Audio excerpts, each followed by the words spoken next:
As a trauma survivor, I have always been interested in resilience. But growing up, I believed it was something that you were born with. Then in graduate school, I learned that it was a quality that we all possess and a set of skills we can all strengthen. Most of my resilience has come from writing and seeing myself in new ways by confronting the stories I've always told myself. The more I did that, the stronger I became, and I've dedicated my life to helping others do this work. This podcast is for anyone who wants to understand their story and how to revise it, because when we do that work, we change the world. At the beginning of 2024, Ann Batchelder sent me a podcast pitch I couldn't refuse. After reading her memoir, Craving Spring, A Mother's Quest, A Daughter's Depression, and the Greek myth that brought them together, I was so glad I didn't.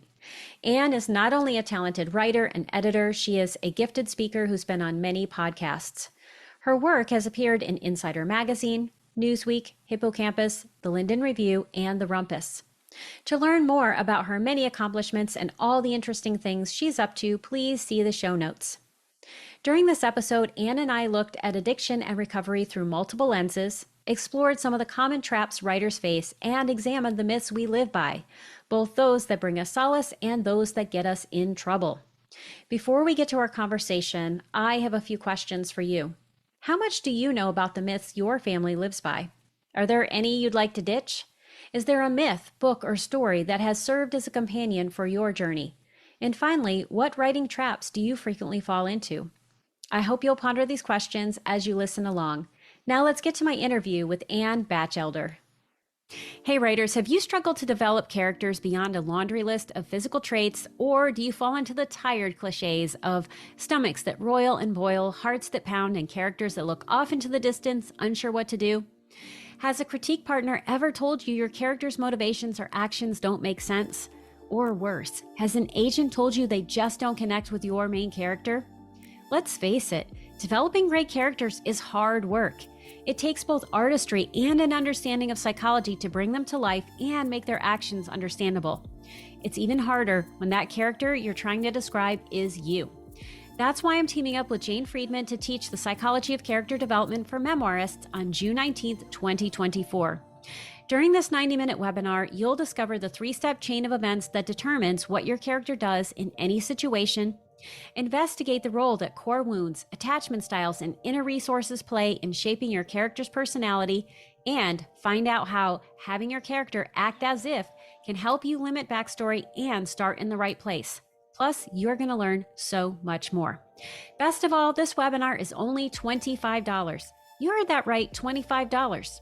For that price, you can attend the live webinar, watch the recording, or do both, and get access to the webinar's workbook and my slides.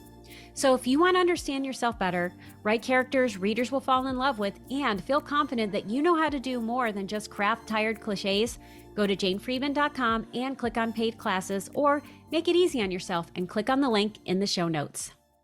Well, hello, Ann. Welcome to the Writing and Resilience podcast. I am delighted to have you on. Thank you so much, and thank you for having me. This is great.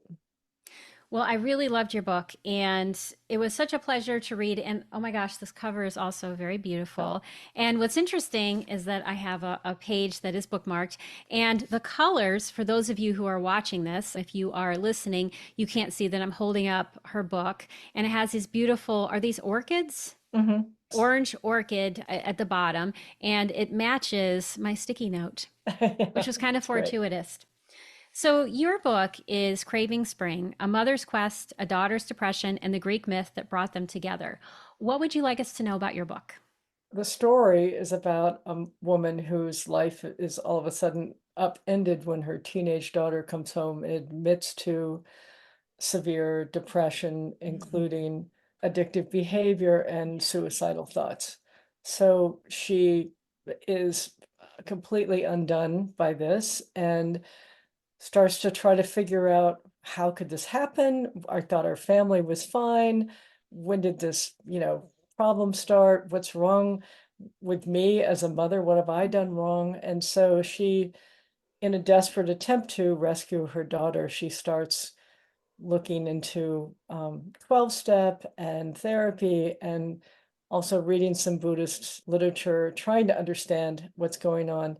And she gains a lot of insight from all of those things, Mm. but she really finds her solace and comfort from reading a Greek myth about a mother-daughter story, which is the myth of Demeter and Persephone. So the book is really about the power of story Mm. and how we can feel seen when we read something that we can relate to, that we can understand. We feel seen, but we also learn what we need to change by reading a story like that. So that's kind of the message of the story. Well, there are many layers to it, but that's basically it. Yeah, and I'm not a mother. I don't have children, and yet your book really hit me. And there are Mm, so many layers around recovery and addiction, which is something that plays a big role in my life and in my family. I mean, it's been a huge issue. Lots and lots of addiction just going through the generations, and then I've had my own recovery journey that I've been on, probably similar to the journey that you were on. mhm, And as I was reflecting on your book, this is something that I wrote down. There are stories we are living that we don't really know or understand. We just think this is what it means to be good or kind or right. And then there's the opposite. mhm, And your story delves into that. And what I really enjoyed about this, and we're going to talk about the myth. We are going to talk about that because I know that writers are going to want to know how you did that.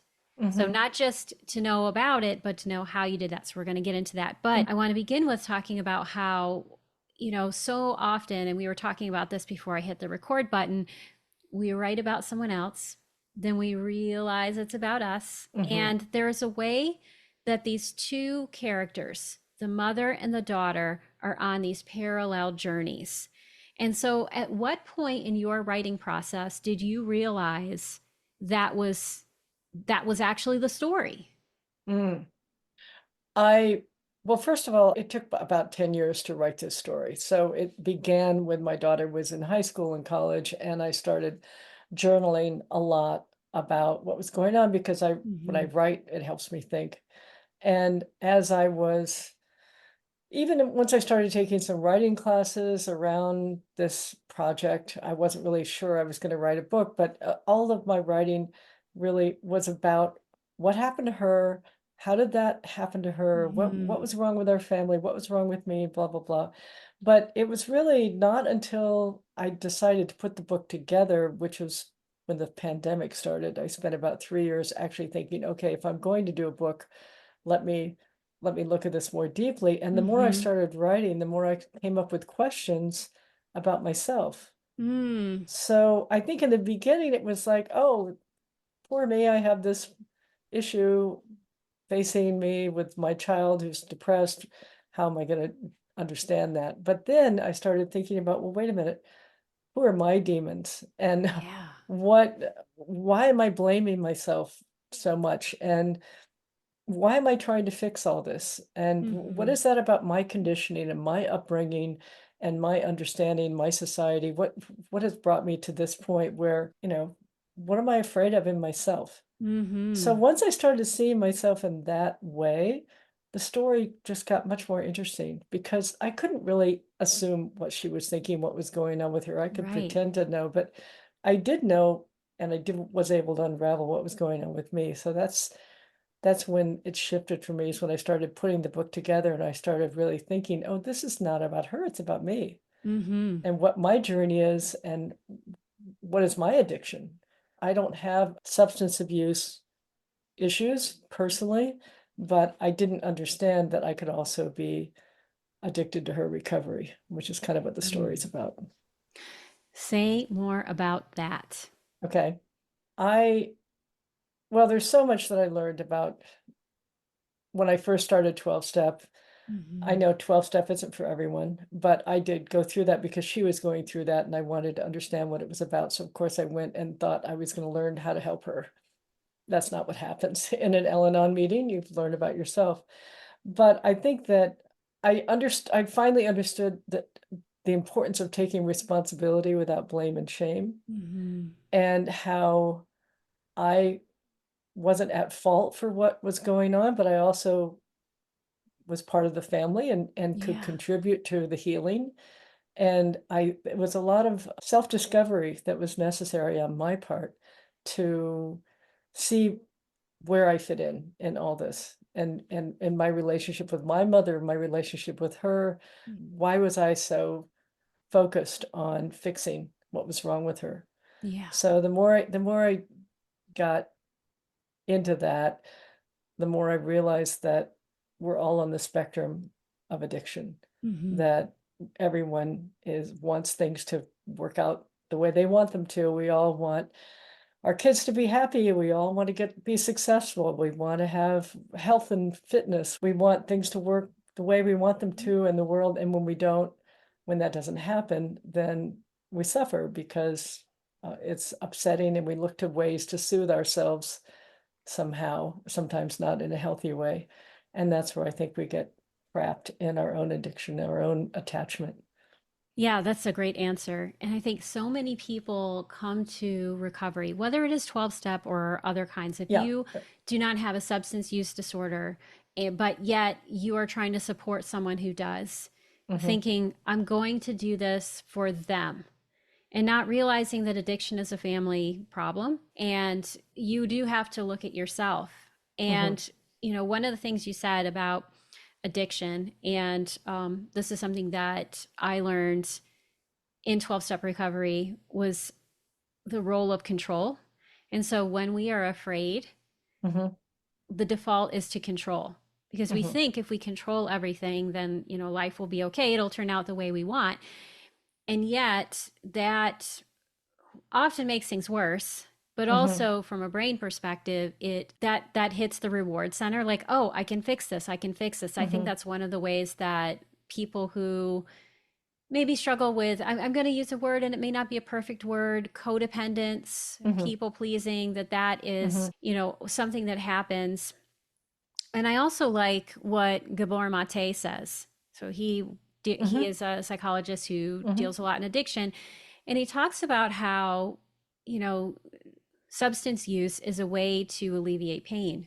Hmm. And I think for people who maybe do not have substance use issues, but are affected by them or are affected by the family myths, Hmm. that's one of the things I really noticed in your book is, yes, we have this Greek myth, which plays a pretty prominent role, and you do it Hmm. really beautifully and elegantly. But there's also the family myths that we Hmm. live with that get passed down in these very subtle and unconscious ways that impact us and create pain.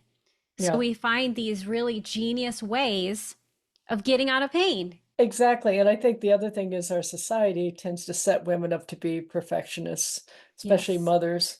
And you have to be a good mother. Well, the flip side of being a good mother is a bad mother. Right. There's like nothing in between. So when my daughter was in so much pain, I just made the assumption, because of my upbringing and my conditioning and my Hmm. society, that it must be my fault, because therefore I must not be a good mother. And so my investment in her recovery was partly because it's excruciating to see a child in pain, but Oh, also I yeah. wanted to redeem myself for not catching this earlier, or not knowing what to Hmm. do. Or so I think a lot of that unraveling started happening the more I wrote the book, the more I started writing, the more I started digging deeper and deeper into oh, that's how I'm feeling about this. Well, where did that come from? And when was the Hmm. first time I felt that? And I just started going back and forward in the book, trying to figure out sort of how I came to those assumptions, how I came to that pain, and how I was trying to resolve that pain by fixing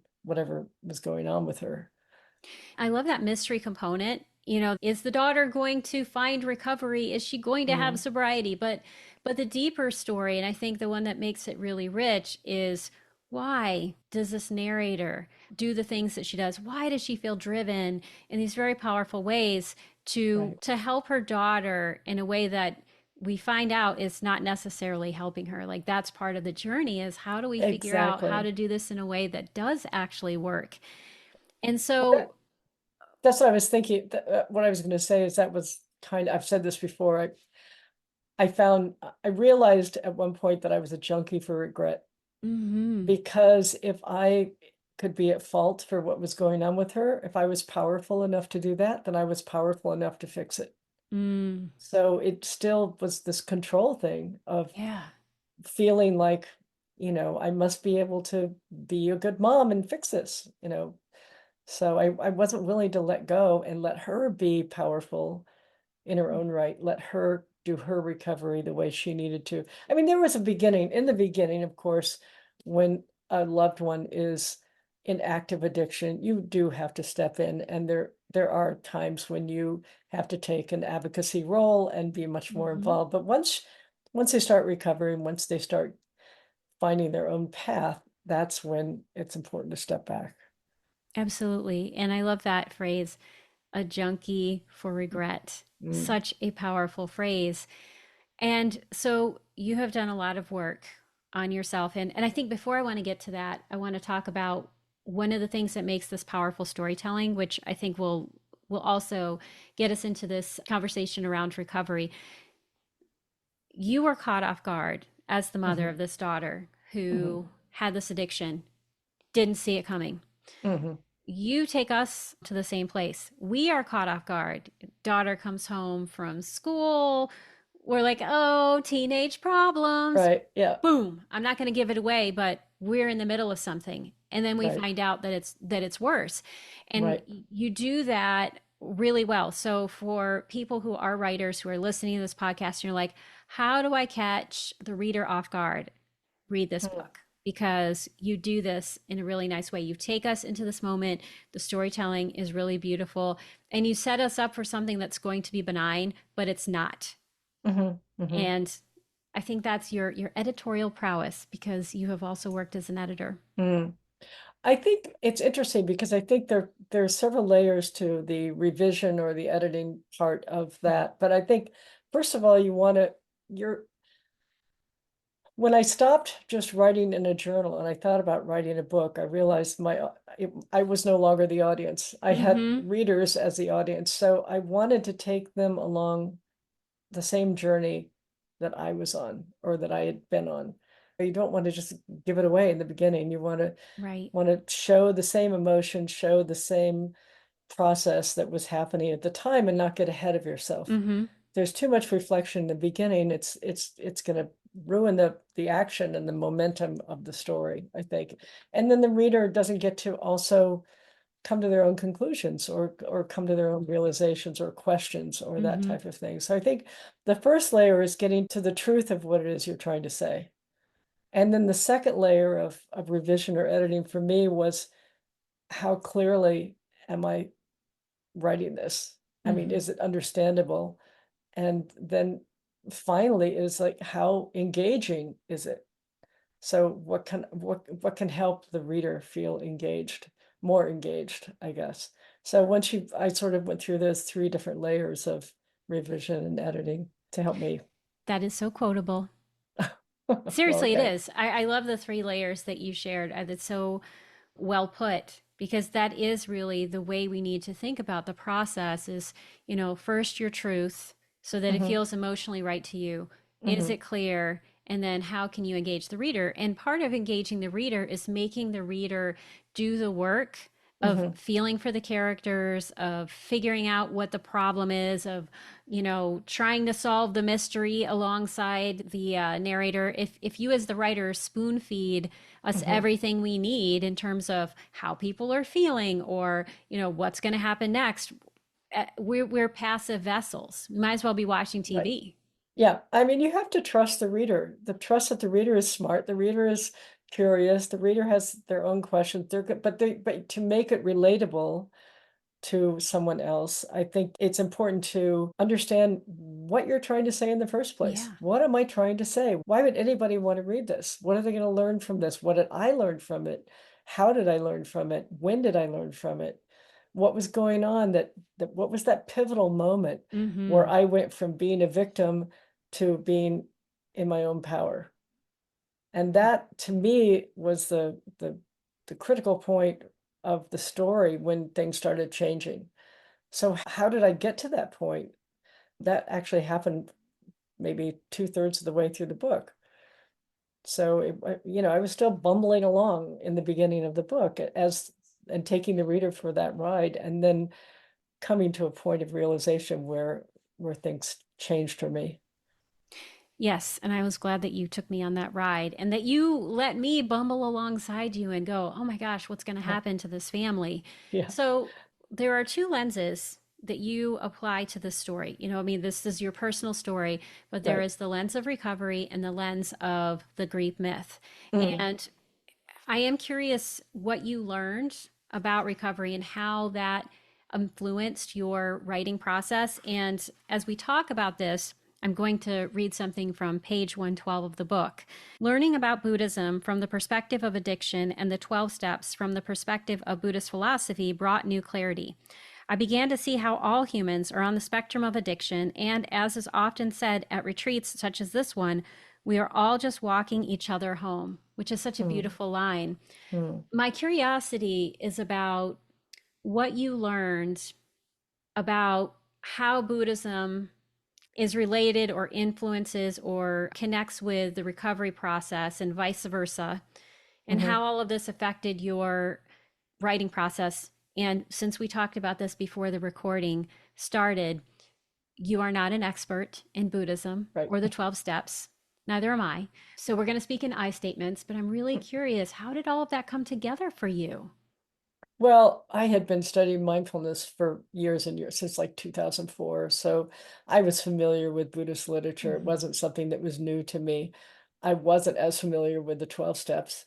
But what I learned from the 12 steps is the importance of being honest, taking Mm-hmm. responsibility for your actions, showing up. There were just a lot of things that were attractive to me about it. But it wasn't until I read a book by Kevin Griffin called One Breath at a Time, Buddhism Mm-hmm. and the 12 Steps, that all of a sudden I started seeing the the understanding about how in Buddhist philosophy, how we all have attachments. We Mm-hmm. all are not, they don't call it addiction, but we all are attached to wanting certain outcomes. And when we don't get those outcomes, we suffer. And the higher the stakes are, the more you crave your outcome. Yeah. If you're sick, you really want to be well. If you're having a wedding and it's a rainy day, you're upset.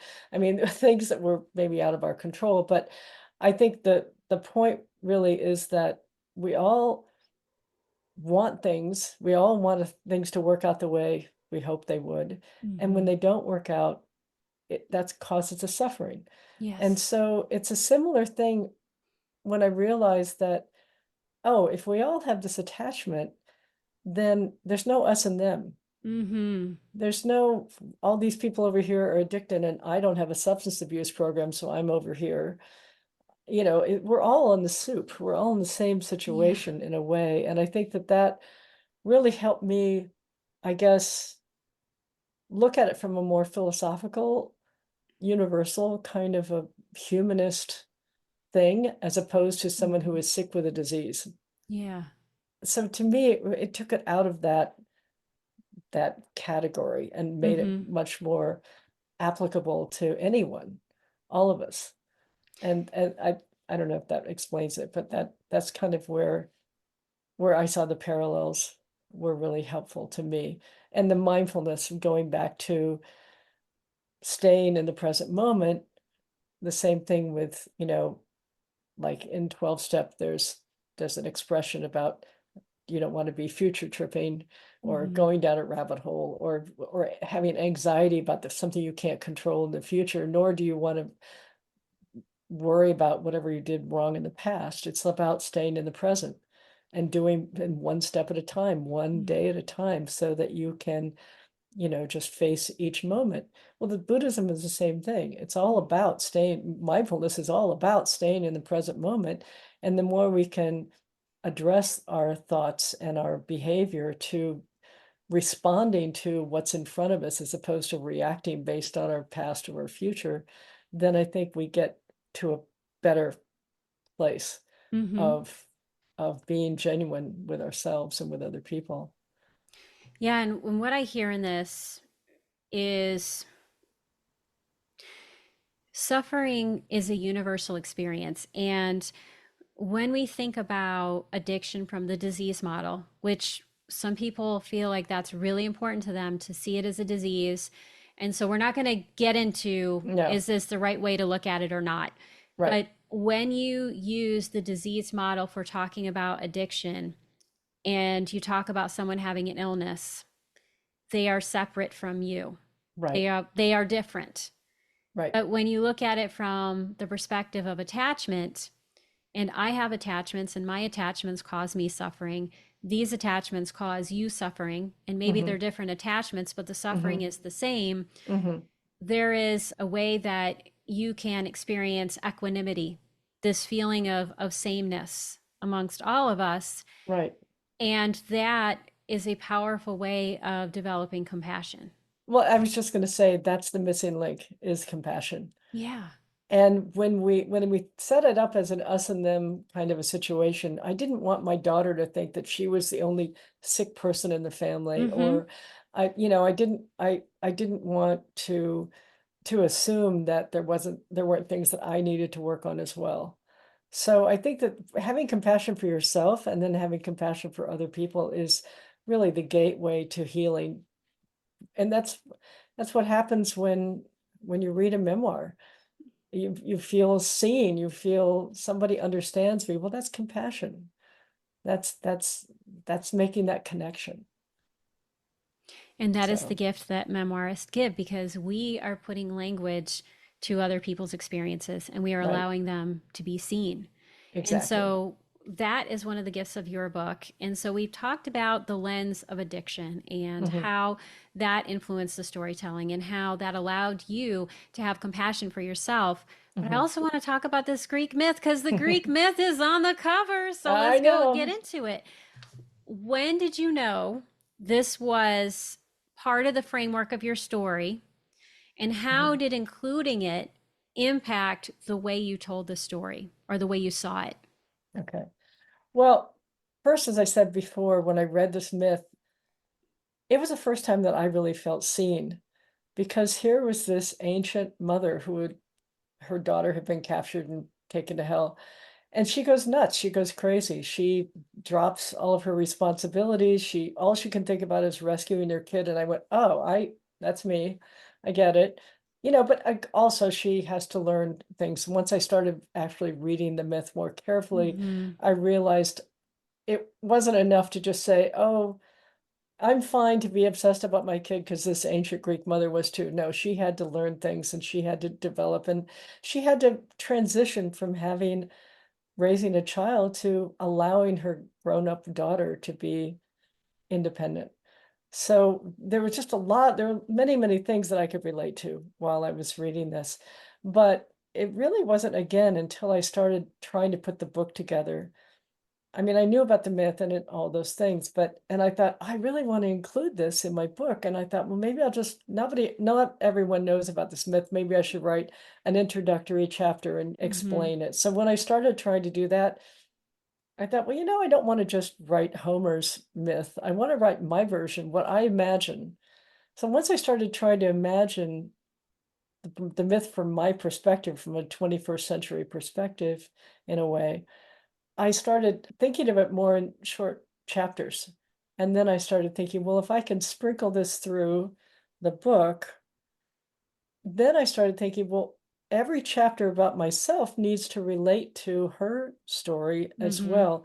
So the structure of using the reimagined myth throughout my book forced me to be much more judicious about what I was going to put in about myself because I Mm-hmm. wanted each thing I wrote about myself to relate to the arc of the Greek myth, which did. I mean, I realized the reason I used it was because there were so many parallels that I found to my life with her and with what I was experiencing that I was able to weave those two together. But the structure gave me a direction and also a criteria Mm-hmm. for each of my chapters. They had to relate in some way to whatever was going on with that section of the myth. It just kept it much tighter. And It's a that's, short book. I mean, it's not it a very long is. book. Yeah. I'm going to flip to the page. I was surprised by that. It's 166 pages. Yeah, it's very short. Yeah, and you do that really well. And I love how I personally loved how you meted out the story so Hmm. that we were getting this little bit, then we learn about your life. Because if I had had to hold the entire story in my head, I wouldn't have had the same connections Hmm. that you had. Exactly. So I think, breaking it up was a great strategy. When you were thinking about this and you rewrote this myth, did you just write the entire myth and then figure out, like, okay, I'm going to break this up into these chunks and then see how it goes together? Or did you write it in chunks and say, how does this relate to my story? How did that work for you? Interesting. I don't think I wrote it all at once. I think what I did was I really sat down and went line by line through Homer's myth and tried to imagine what was really going on. And then, I mean, then I would sit on it for a while and then think about Mm-hmm. it for a while, and then I'd come back to it. So what I didn't write the whole thing out at the same time, but as I took each little section, I really thought about, well, so what happened here and what was going on with Demeter, and well, wait a minute, what was going on with me, and so I think I took it in sections slowly.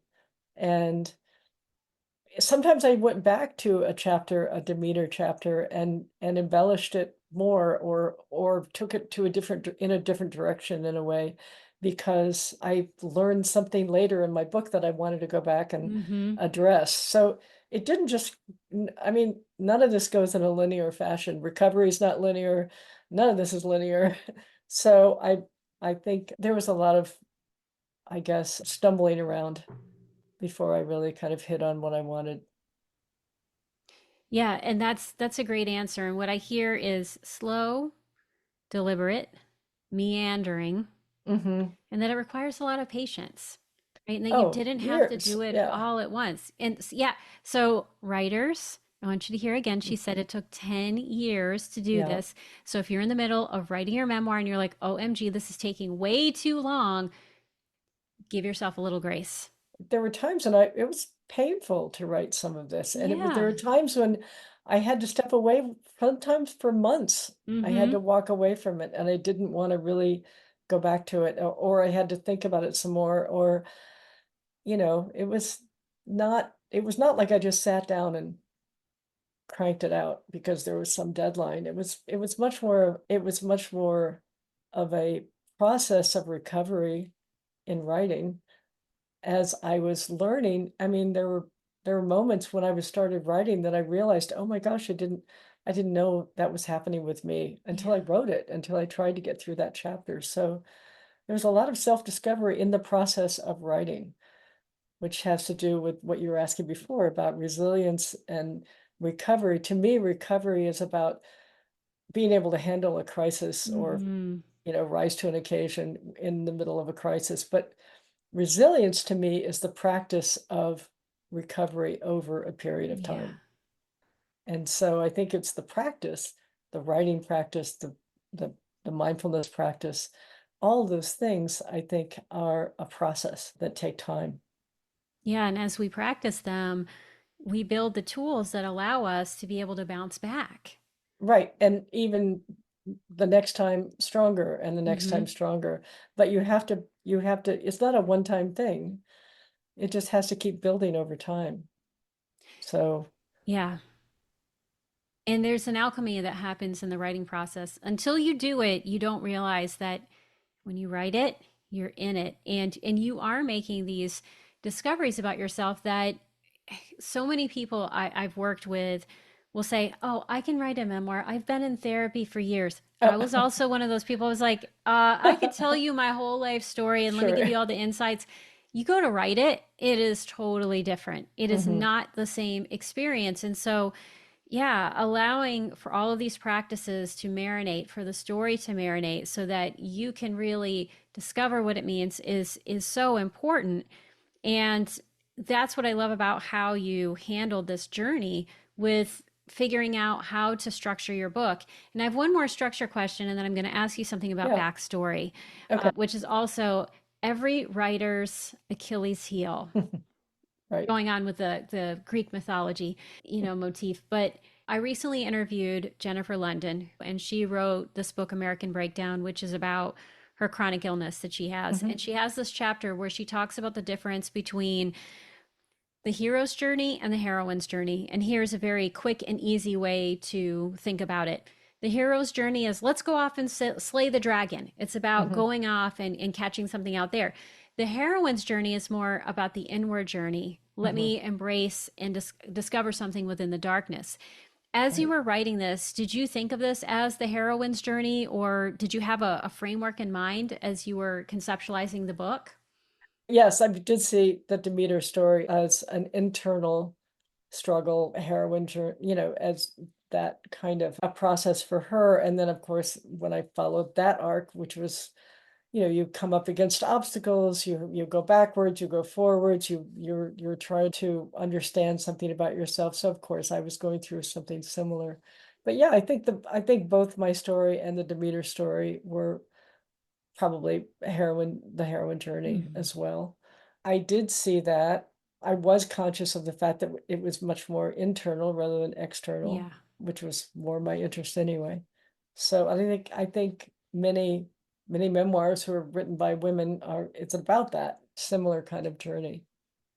Yeah. Yeah. And I think it's important just to consider that there are different ways. And I'm going to share a link in the show notes to what the heroine's journey is because people might not know. I'll also share one for the hero's journey in case people are like, what is that? I don't Right. know. I'll Right. share both so that people have it. Yeah. And so thinking about how to navigate this journey is really important. And our backstory provides context for why we do what we do.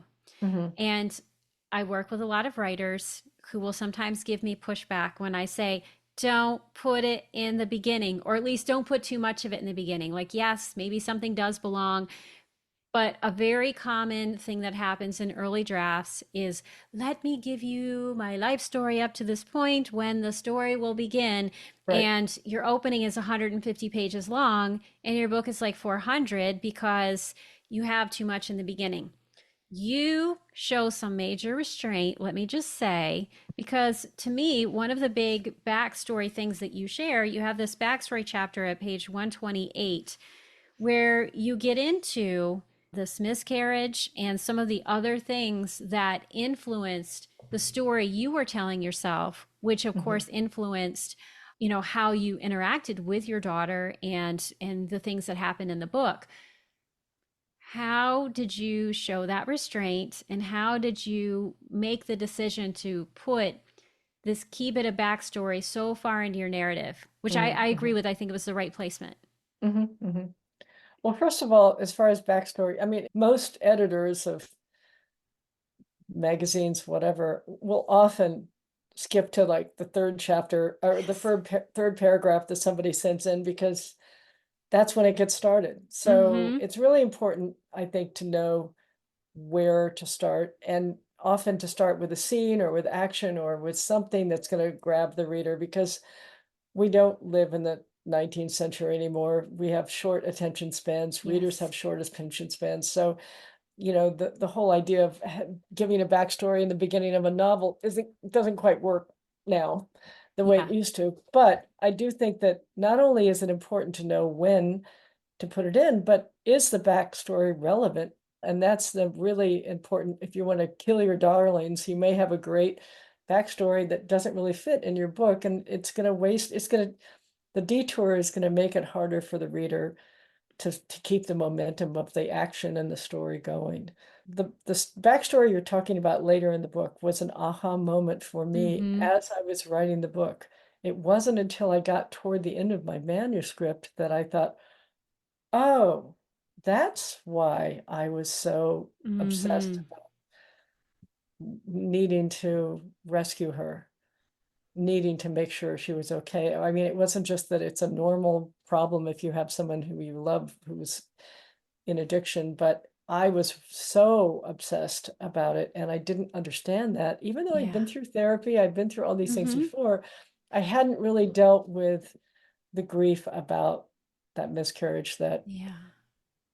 then, but so when I realized that I didn't understand that until I was, almost done with the manuscript and working on the tail end of it, that aha moment was something I wanted to give the reader.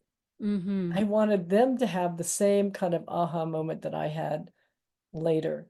And so that's why I kept it at the end. Yeah, so I think there are a couple things I want to highlight that you've said.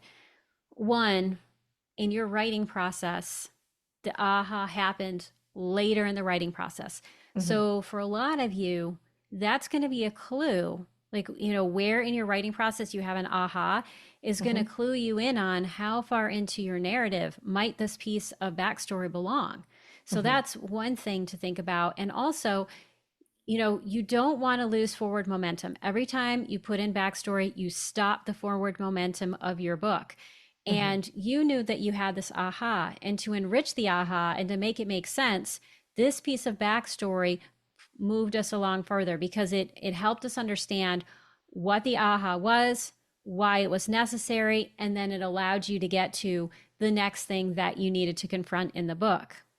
Right. Because I put it later, I didn't have to do a lot of explaining. Yes. That was the other advantage of putting it later, was that not only was it a surprise to me and therefore the reader, but I didn't have to over explain Mm-hmm. why it was important or what, it's obvious when it happens, how it fits in, because I've already told the story, most of the story up until that Right. point.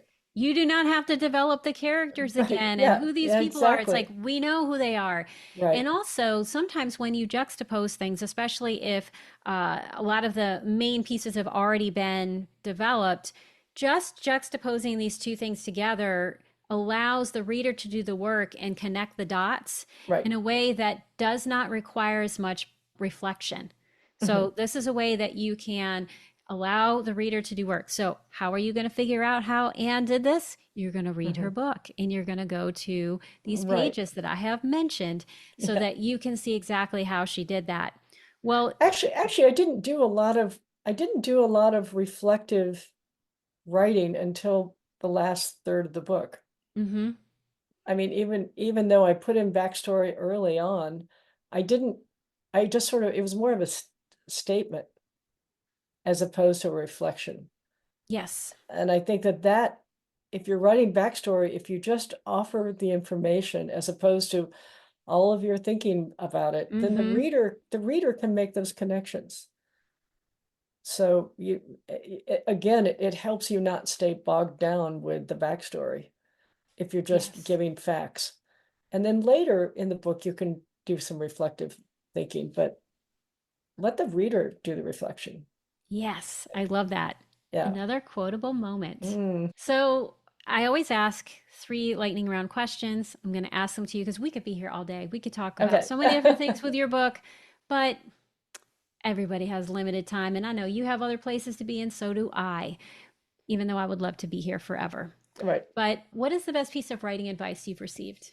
I think there were two pieces. One was asking myself again and again, what am I trying to say? Mm, What do I want to say?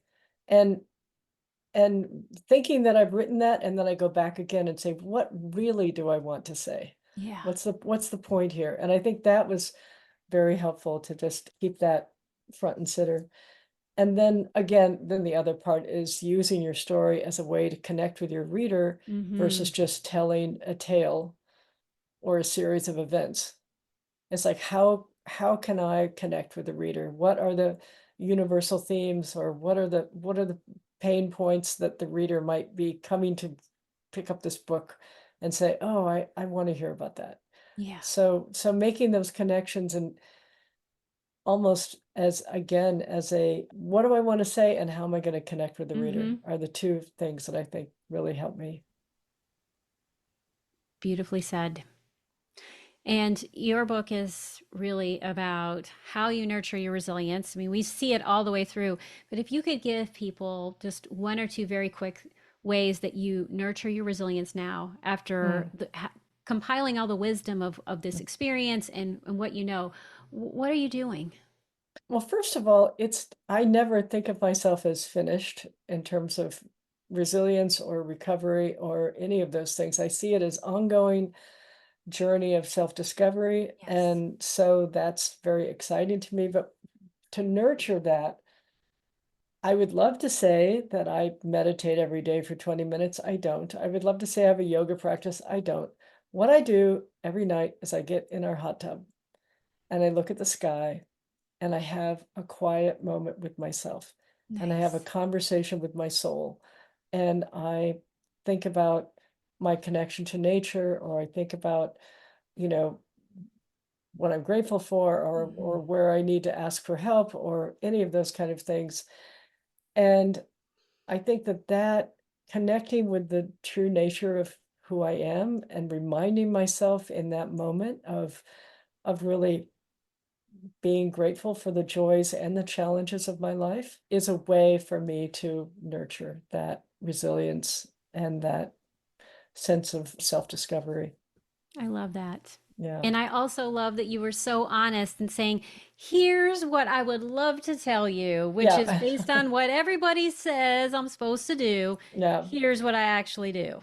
Yeah. I don't write every morning either, for that matter. I'm a binge writer. I write when I feel like it, or I write when I'm upset, or I write when I get inspired. If I see a beautiful piece of art or hear some beautiful music, sometimes that will inspire me to write, but it kind of just comes when it comes.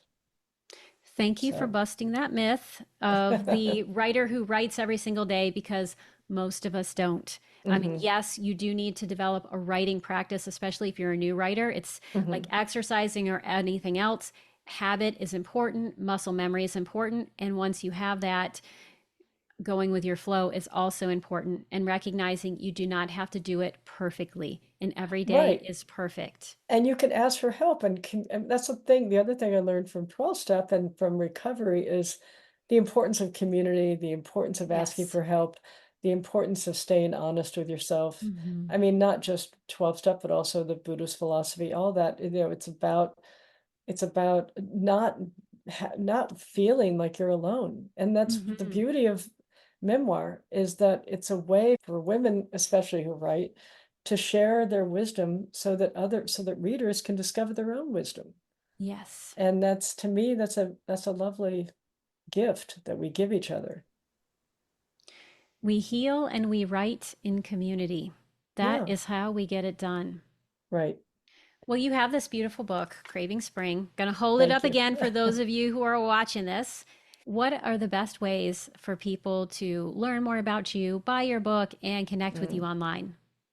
I think the best way, I have a website. It's www.annbatchelder.com. And that's got everything in there in terms of finding my book and reading reviews and podcasts and everything. It's all in there. But if you want to buy the book, it's available at bookstores and Amazon. So Lovely. And if you missed that, all of this will be in the show notes. So fear not, you can find it.